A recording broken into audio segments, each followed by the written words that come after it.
Good evening, everybody. It's a real honor to be here. Sorry for the delay. I literally just got off the set of my show, special report just up the road, and Charles Krauthammer, Britt Hume, Juan Williams, and Steve Hayes all send their best. It is a real honor to be here with His Eminence, Cardinal Donald Wuerl, and this was a thought. I had lunch with Monsignor Vahi, and he said, what if we propose this to the Cardinal, kind of an interview, a discussion? We called up, and the Cardinal said, that sounds great. So I think this is a real pleasure to be able to be in this environment. And Your Eminence said, I'd like to start, if you would, just with the breaking news that I've been covering. We'll hear from the President in about, I guess, a little less than 2 hours, about Syria. The Holy Father's been speaking about this. Your thoughts about how this entire situation with Syria has developed and where the Church is on this? I'd be happy to answer that, but before I do, I just want to say a word of appreciation to you for being with us this evening. It's so good that you're here. Thank you. Thank you. And he did promise to ask just easy questions. Fair and balanced. How about that? Fair and balanced. But, you know, the question about Syria is certainly on everybody's minds and hearts. And we had the wonderful experience on Saturday in response to the Pope's call that there be a day of fasting and prayer. We had a gathering, short notice, but we had a gathering at the National Shrine, and there was standing room only. I think it speaks to the desire in people's hearts that we find other solutions than violence. The crowd that turned out in St. Peter's Square in response to the Pope's call for prayer was 150,000 people. I think what this says is more and more of us are realizing, especially younger people today, they're recognizing there has to be another solution to world problems. It just cannot always be violence. And I think we're seeing what the Pope said is, if enough people pray, prayer changes hearts, and if enough hearts are changed, the world can be changed. I think we may be seeing that. The outpouring of prayer, Jesus said to us, seek and you'll find, ask and you'll receive, knock and the door will be open to you.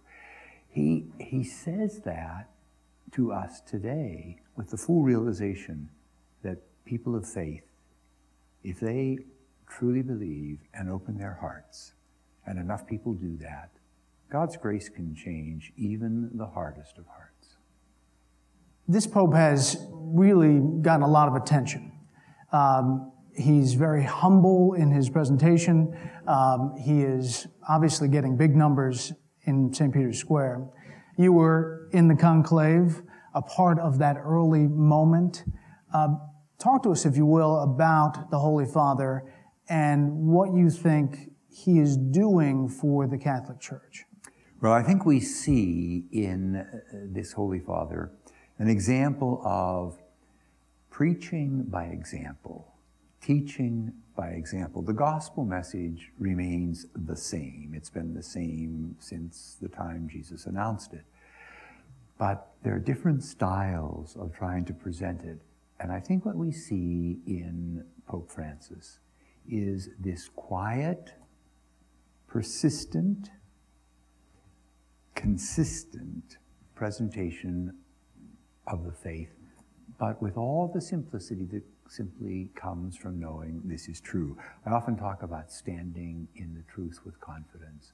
What I see every time he gets into that Pope-mobile to ride around the square, or every time he steps up onto the balcony at St. Peter's or comes to that window, what you see is this quiet confidence that comes from knowing what I'm saying is absolutely true.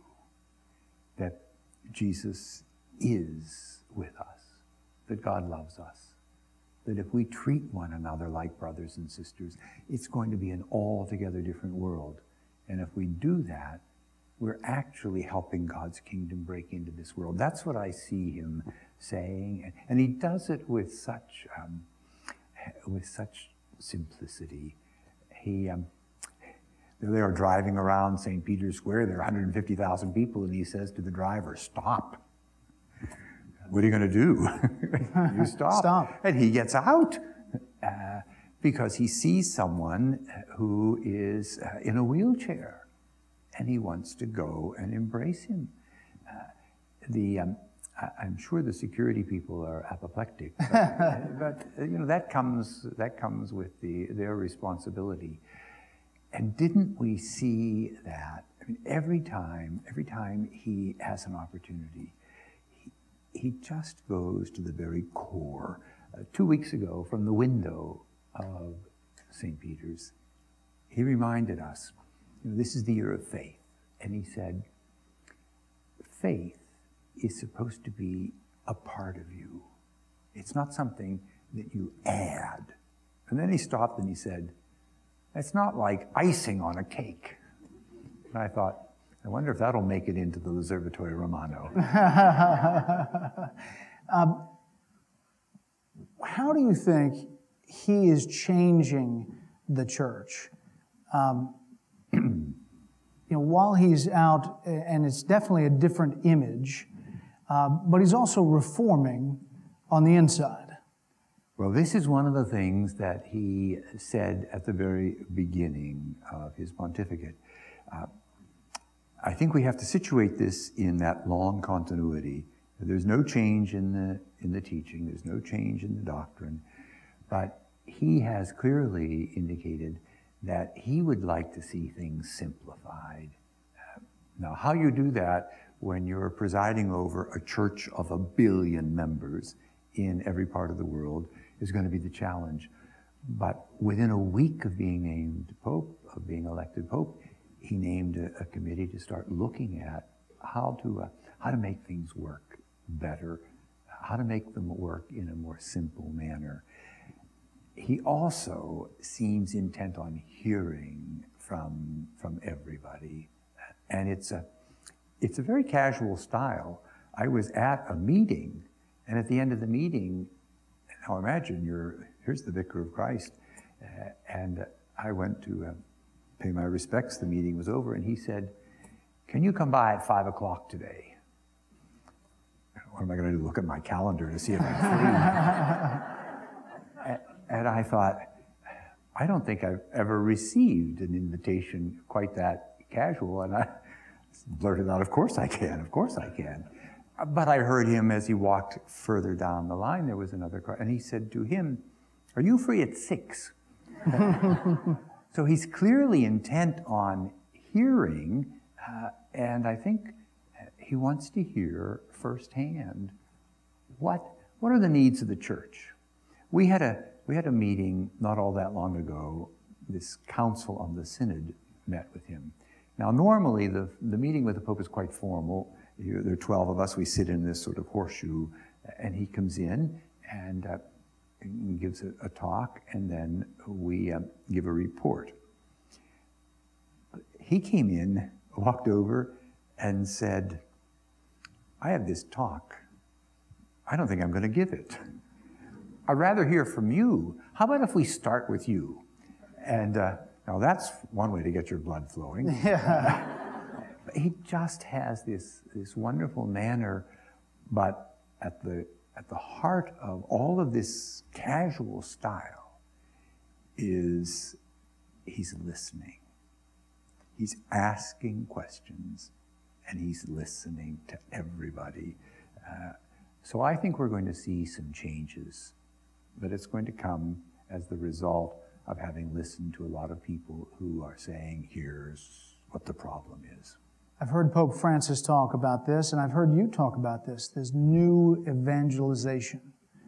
What is that? That's a very good question, and you can hear your audience, I think, also saying, yes, we would like to know too, because the term has been used. John Paul II began to use it with regularity, and then Benedict picked up on it and made it the theme of his pontificate. And now Pope Francis is saying the same thing. The new evangelization is not new in terms of the message, but it has to do with recognizing there's a whole world of people around us who should be with us and aren't. People who have drifted away, people who don't feel the gospel has anything to say to them anymore. And what the Pope is saying to us is, the new evangelization consists of these three things. Every one of us has to be able to renew our own faith. We can't just take it as the icing on the cake. We have to renew our own commitment that this really is true. And then he said the second part is, once you've renewed that faith, intellectually and affectively, you have to be confident that it's true. And if you stand in that confidence, you're going to want to do the third thing, and that is share it. Share it. I think of so many examples, particularly among young people today, of wanting to share the faith. I was out at the Catholic Center at the University of Maryland, and they have a huge crowd of young people who come to the Mass and come to the program out there. This wasn't by happenstance, but I sat next to a young lady at the table they told me to sit at, and she said, I'm coming into the church. I will be received into the church this year. And I said, how did you make that decision? And she pointed across the table and said, he asked me. He asked me. No one ever asked me. And this classmate of mine said, we have Mass. We do all these wonderful things. Did you ever think about becoming a Catholic? The new evangelization is renewing your own faith personally, and then being confident in the truth of it, just like the Pope is.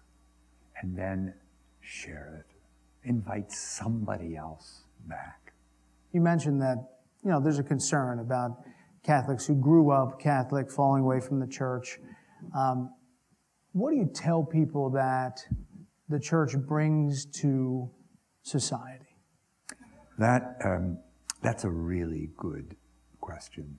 What is it that the church brings to society? A number of years ago, at the end of a Mass at one of our schools, a student asked me that. But I would like to put it in the frame of reference of what do we bring to this whole culture which challenges it today. I was invited a couple of years ago to speak at the Catholic Center at Harvard. And the topic was the role of faith in a pluralistic society. So I gave my talk, which I thought was quite good. And at the end of the talk, there was the question period. And the first hand that shot up, the moderator leaned over and said, he's from the law school, and he claims he's an atheist. So I said, well, interesting question, probably. I said, well, here I am. So I said to him, what's your question? And he said, what do you people think you bring to our culture? Now, the you people was everybody in that front row because this was an interfaith gathering. And so we had representatives of all these different religions, and they did me the honor of wearing their robes as they came to this. Well, since he was a lawyer, and lawyers, I'm told, never ask a question, the answer to which they don't know, I said, can I ask you a question? And he said, yeah. So he said, what do you think this world would be like if all of these people had not been saying for centuries, you shall not kill, you shall not steal, you shall not lie? What would the world be like if we hadn't heard over and over again, blessed are the peacemakers, blessed are those that comfort those who mourn? What if we had never heard that we are supposed to care for one another? And to his credit, he said, "Father, it would be a mess." What do we bring? What does the church bring? It brings what it has brought to the world for 2,000 years. It brings an invitation to come to know Jesus Christ. And we do that over and over again. Everyone does that. I was just over at Labor Day with the family, my niece and her husband and their children. And they all know, the little kids know, that when their Uncle Don comes, they have to be ready to answer these questions. And so the little 5-year-old was braced when I said, "How do we do this?" And he went, "Father, Son, Holy Spirit." The spreading of the faith, what the church brings, it has brought from day one. Introduce people to Jesus and introduce them to the challenge of living his gospel. That's what we bring, and we bring it over and over and over again. And it's the most beautiful gift because it's an enduring, lasting one. At the end of the day, literally and figuratively, at the end of the day, isn't it good to be able to say, there are more things in my life that truly count than just what I've been involved in today? The church says to us, it gives us an answer to the question, how shall I live? What are the values that are going to mean something to me for the rest of my life? What is the purpose of all of this? That's what the church brings us. It is a challenge day to day, living in the current culture. The church confronts a lot of new cultural standards all the time. Can you talk about that for Catholics, living in today's world, and some of the things, that give and take, that the church has talked about on certain issues? Bret, that really is an important question. I'm glad you raised that. How do we who are believers, how do we who believe in Jesus Christ, who really do want to follow his gospel, how do we face all the challenges of a very modern culture, and how do we sort our way through? It's a technological world, and it's a very secular world. And it's a world that focuses an awful lot on the material. But none of those things are bad in themselves. I happen to like climate control. I love to be able to go into my room and turn on the air conditioner. Technology is a wonderful thing, but it can't replace moral judgments when we have to determine, how do I use this? We have so much capability. I'm told that young people going into college this year, by the time they graduate, will have had access to more knowledge than collectively the human race has had up to this point. Exponentially, the access to knowledge is just expanding. The question is, what do I do with all of this know-how? Of all the things I can do, what should I do? What ought I to do? That's a big part of it. And then we have to remember that there are voices speaking to us that derive their inspiration from sources other than the gospel, other than revelation. And so we need to listen, but we need to be critical. Not everything that we hear today should we take without at least weighing it against what does Jesus say? What does the gospel say? How does the church deal with this? If you want an example, concrete example, we have such medical ability today and such scientific ability today that we can come up with all kind of wonderful cures. When we start looking at any type of stem cell research, we want to make sure that we are using adult stem cells, they can be harvested without causing the death of anyone, as opposed to using embryonic, which means destroying an embryo. It's something like that that I think the Church brings a great deal to our secular, our technical, our material world.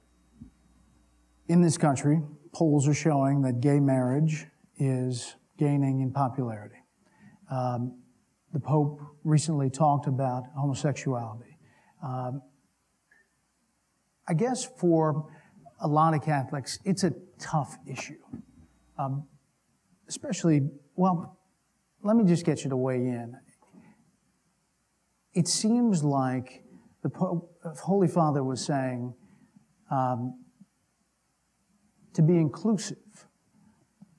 How do you translate that message in a current world with the Church's teaching about what that's all about?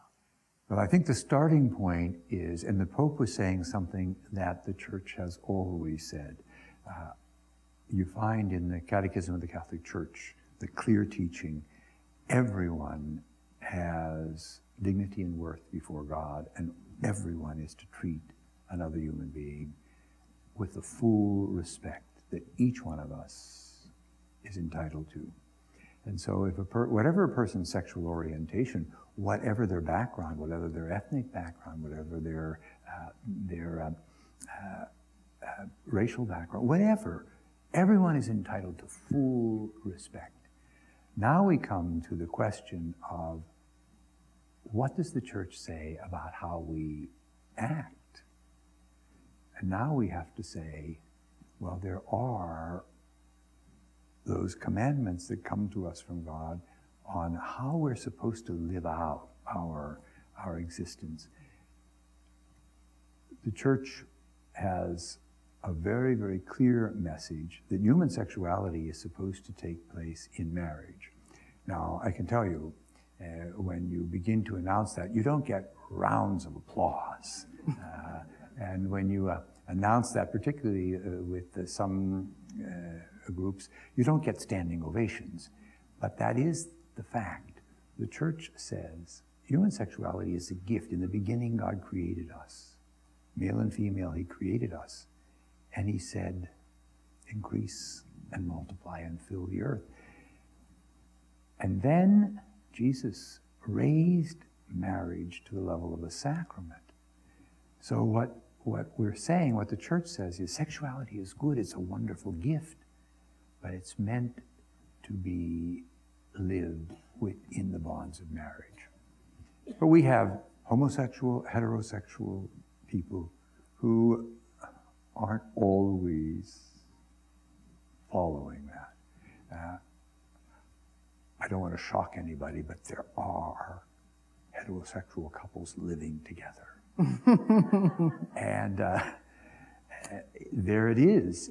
The Church keeps saying, look, you want to stay close to Christ, you have to work on bringing your life to where Christ asks it to be.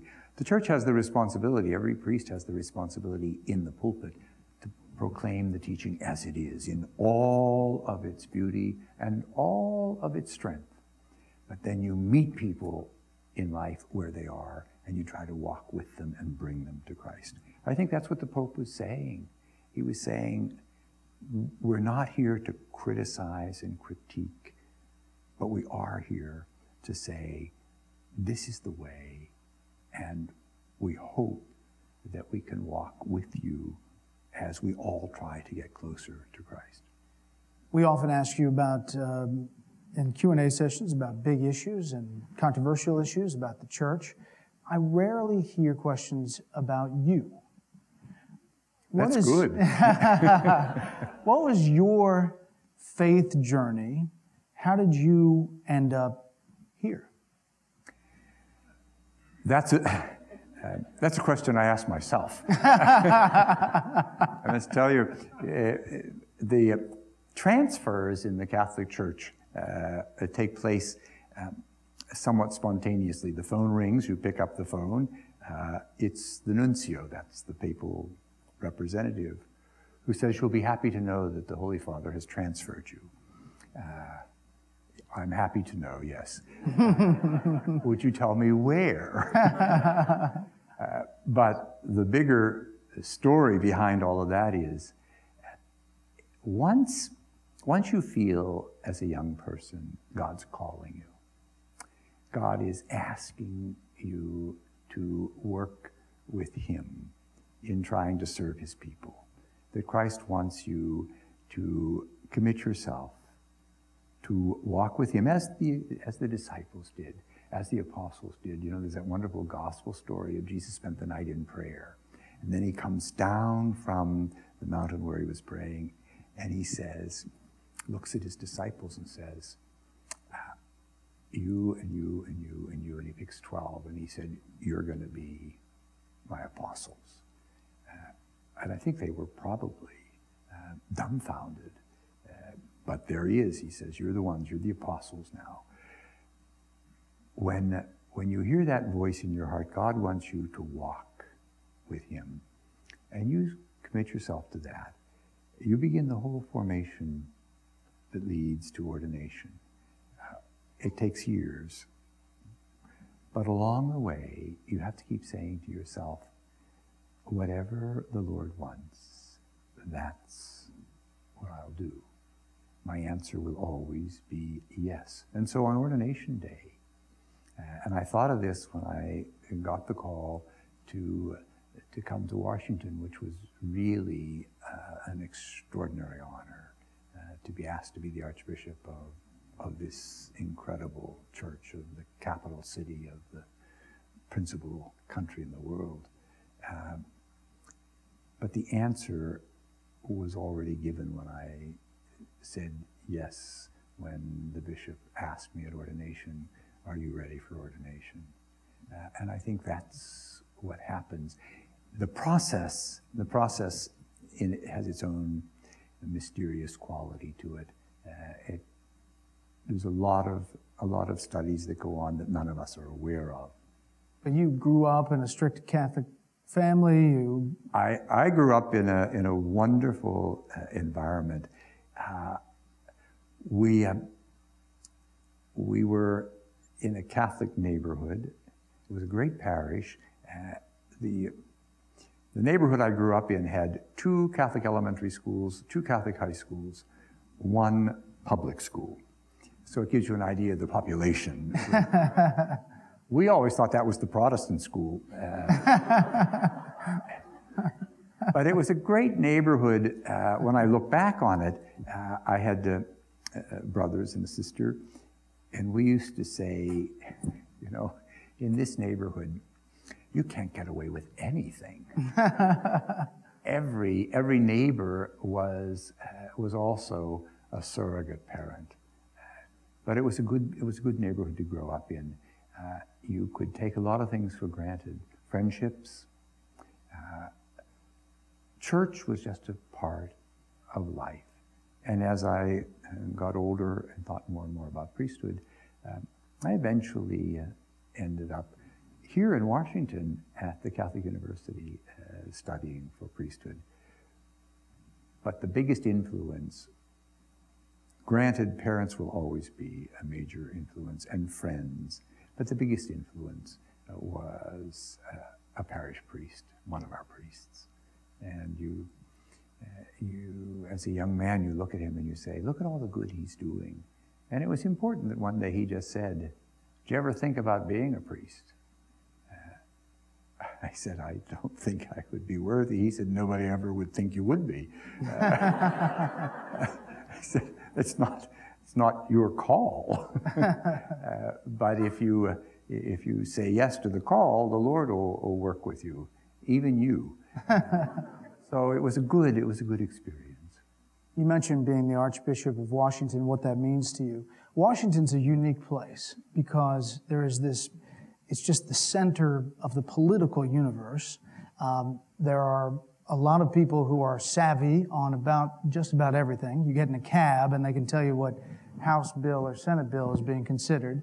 Talk about, if you would, the challenges of being a Catholic in this kind of environment, and perhaps that's unique to Washington?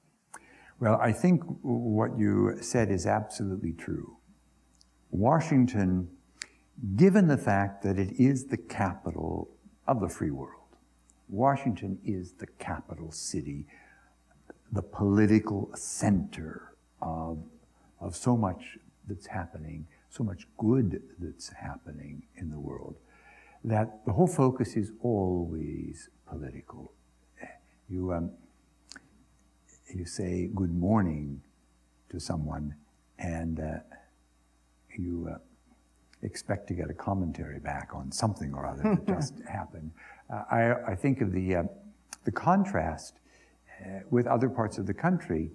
Local news is a very dominant part of things in other parts of the country, except for the Redskins, and we need to pray. Big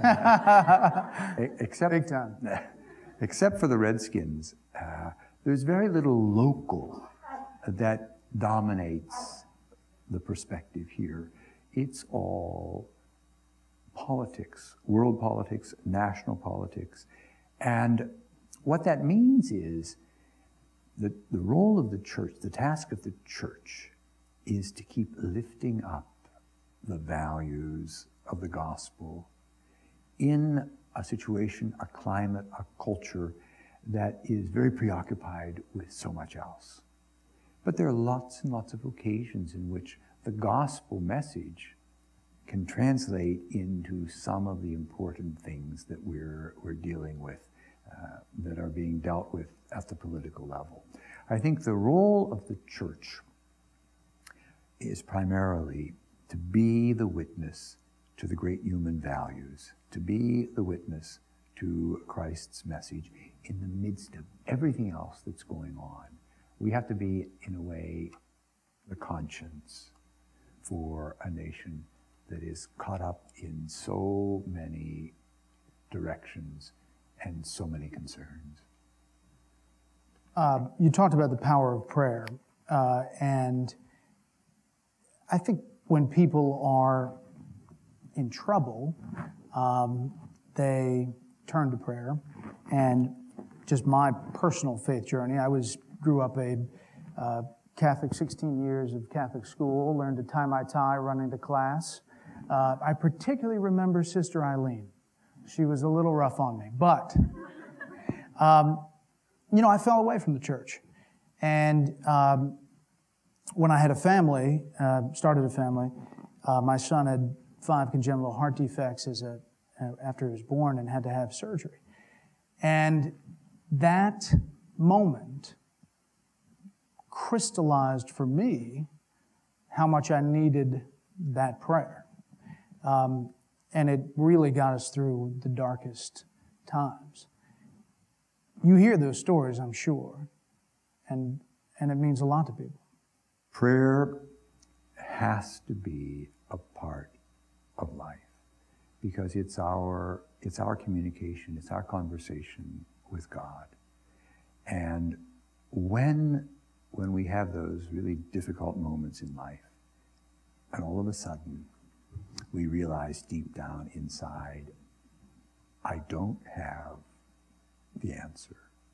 I don't have the power to change this, but there is someone who does. And we turn in prayer, we open our hearts, and we just begin once again to establish that conversation. I think when we turn in difficulty to God, we get a response very quickly. The prodigal son is a beautiful story, and the father was just waiting and waiting and waiting. I think when we have problems, difficulties, when we're faced with real challenges, if we open our heart and recognize the Father's there, He'll hear us. He'll hear us.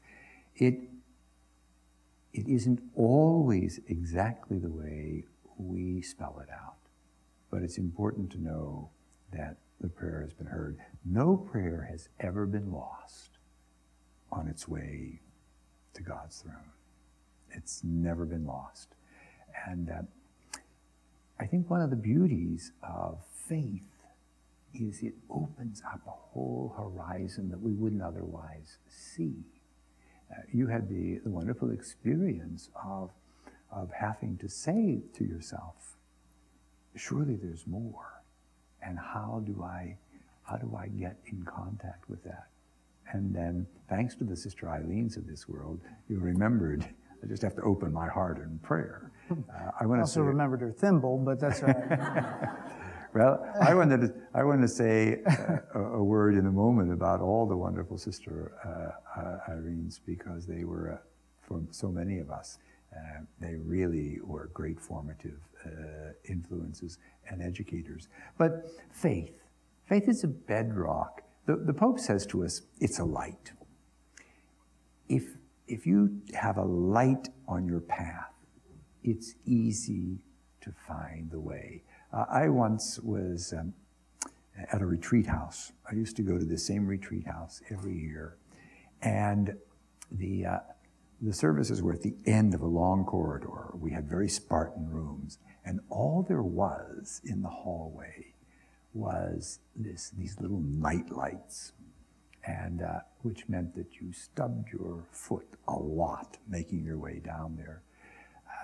And one day it struck me, there was someone coming down the hall to get to his room, and all I could see was there was someone else in the hall. So as to not crash into the person, I flipped the light switch on. With the light, you could see. You could see and continue on your way without bumping into someone. That's what faith is. The Pope says it's a light. Jesus said, I'm the light. If you let me shine in your life, you'll get a lot more than just that dim shadow of a nightlight. You're going to get the brilliance of God walking with you. Faith makes all the difference. They're really in the world, the great divide. People who believe and people who don't. And people who believe have a horizon so much larger. Simply to know there's a purpose to life. There is someone who will explain in my heart what that's all about and be with me on the journey. That's what faith's all about. Your Eminence, with your indulgence, we'll take a couple of questions from the audience. If they're easy questions. I haven't screened them, so I don't know. I think I have a microphone. Christine. Oh, there you go. Hi. I'm Christine Dunn. Thank you so much. This is a wonderful, rich conversation, and I think we could go on all night. But we do have a few questions from the audience, and please forgive me if I don't get to all of your questions. In fact, I'm confident I won't. There were quite a lot. I know on social media there were also a number of questions as well, and we so much appreciate them, and we'll give them to His Eminence to review later. I have the unenviable task of coming after a consummate questioner, right? And you've hit so many wonderful questions, a lot of the same questions that many in the audience had. But I'm going to start out with a question for you, Mr. Baier. Okay. As a journalist, how do you balance secular ideas and religious beliefs? Yours. I mean, that's a great question. In a fair and balanced way. Listen, I am a proud Catholic, and the best part is that I can do my job and have my faith journey with my family at church, and be fair. Will I admit to you that there are probably a few more stories on Special Report about the Holy Father than maybe others would have? Yes, but I think that the Pope deserves to be covered. He's an international figure. And we'll say amen. Yes. And frankly, I think that it's such a news story about the Pope and reaching out to Latin America and all kinds of different places that he's not covered enough in the U.S. I say that as a journalist, not as a Catholic. But I do think about those things. And it is, like anybody, things that you have to think about as a challenge. I mean, a businessman who is out making money, and that's his goal, is to succeed and to make money. When you hear the Holy Father talking about, the poor and how we need to be humble, and, you have to mix those messages. And that was actually a question that I had for the Cardinal. I'm not taking over your questioning, but it's quite all right. That's one I didn't ask, is that balance, hearing that, but then the drive to success, to make money and be successful. But don't you think that the balance there is to remember it's perfectly all right to have ambition. It's perfectly all right to set goals. It's perfectly all right to try to do well. But you can't forget that we're all brothers and sisters. You can't forget the people who have needs. At the back of church one Sunday, as people were coming out, this family stopped, and the youngster, who looked to me about 5, said to me, "How come you call me, all of us, brothers and sisters? You're not my brother." And I said, "Well, really, spiritually, we're brothers because God is our Father, and we're all the same family." And he looked at his mother, and she shook her head, and he said, "Cool." Oh, that's the balance you're talking about, the balance. Yes, everybody is entitled to go after their dreams. Everybody is entitled to follow their ambition, to be the best that they can be, to succeed. But we cannot succeed without bringing along with us our brothers and sisters, especially those who have no other way to get forward in life without us. That's the beauty of our Lord's call, that we care for the poor. They are our brothers and sisters, and we have to be there for them. Back to you. Thank you. What change, Your Eminence, what change in Washington since you've been here gives you hope, and what gives you concern? Well, the changes that give me great hope are in recent years, just watching the new evangelization take hold, watching this new Pentecost unfold. And I'm thinking of the young people. We opened a seminary. We opened a seminary 2 years ago. It's filled. There are some here. It's filled with young men who are saying, "I really want to take a look at this idea of serving Christ." The last Easter, we received into the church 1,200 people in this Archdiocese alone. People who've made the journey and said, I want to be a part of this. I shouldn't say this out loud, but at the Theology on Tap, I end up going to a bar. And the young people that are there, their questions are terrific. They're absolutely terrific. They're looking, they're searching, they're asking. Those are all good signs. What gives me concern is that perhaps we tend to bleach a lot of that out of our public recognition of what's going on in life. We tend to bleach out the place of God, the place of faith publicly. But what gives me great joy is seeing the young people. I visited one of our high schools for the opening. 500 young men, and they're all in the chapel. And on the wall behind the podium from which I'm speaking is their banner, "Men of Faith, Men of Faith." And I thought, what a beautiful proclamation for these young people, and it certainly gives a lot of joy. Washington is a busy town, And when we're busy, even those of us with an active faith, unfortunately, one of the things that may fall by the wayside is prayer, our prayer lives, even with the best of intentions. Your Eminence, what practical advice can you share with us on maintaining a healthy prayer life? That question is a critical question. It really, because that basically says, how do you keep the communication line open with God? If you have any type of a relationship, you have to communicate.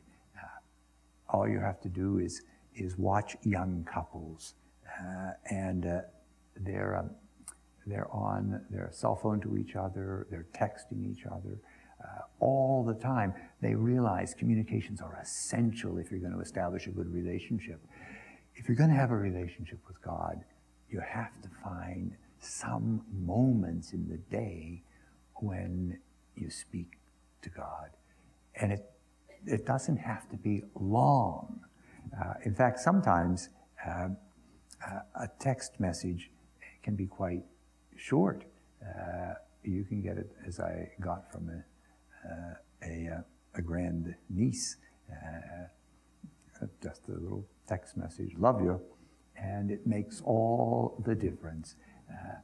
We need morning prayer. How long does it take when you get up in the morning to stop and say a prayer, just to say to God, I'm giving you the day, be with me? We say a prayer before we eat, even if it's as simple as just saying, thank you, Lord, for this food.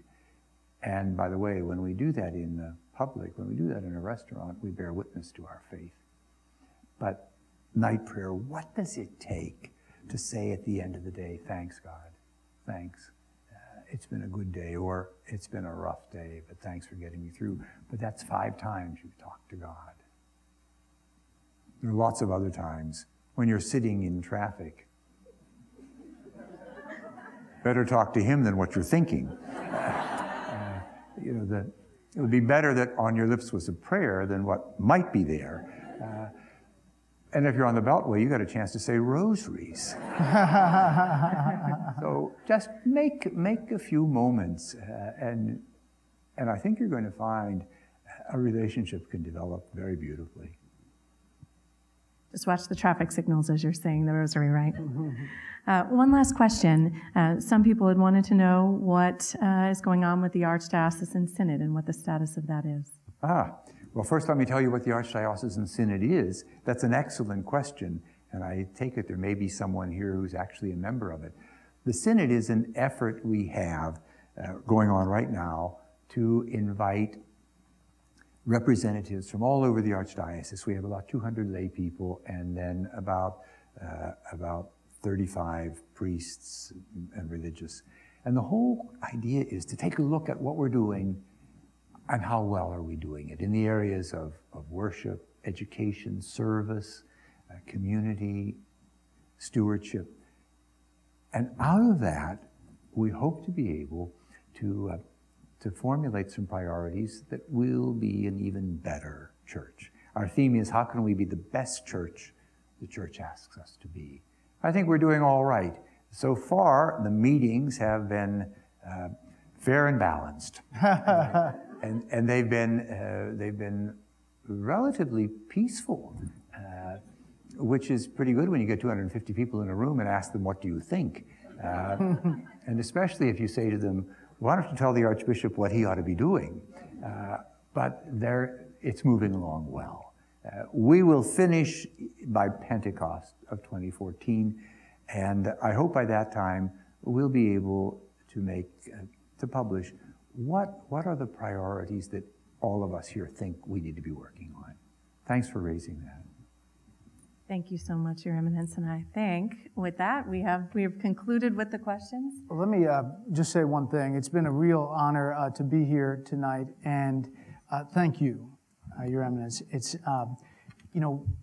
during the entire when Pope Francis came to that shot, that TV shot where he walks out on the balcony and the curtains open up.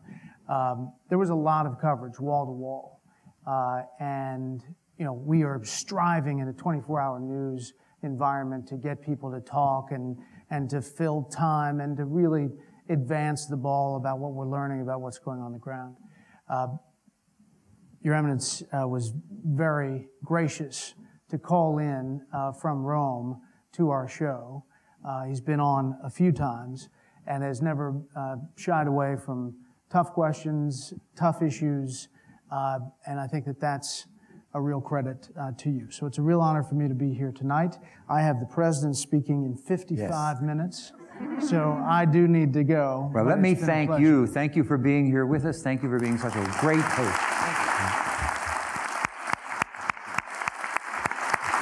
Now, before we let Mr. Baier go, from time to time, the John Carroll Society confers a medal on Catholics who have given public witness to their faith in an exemplary way. And before you go to cover the President, we would like to share this with you. Thank you so much. Thank you very much.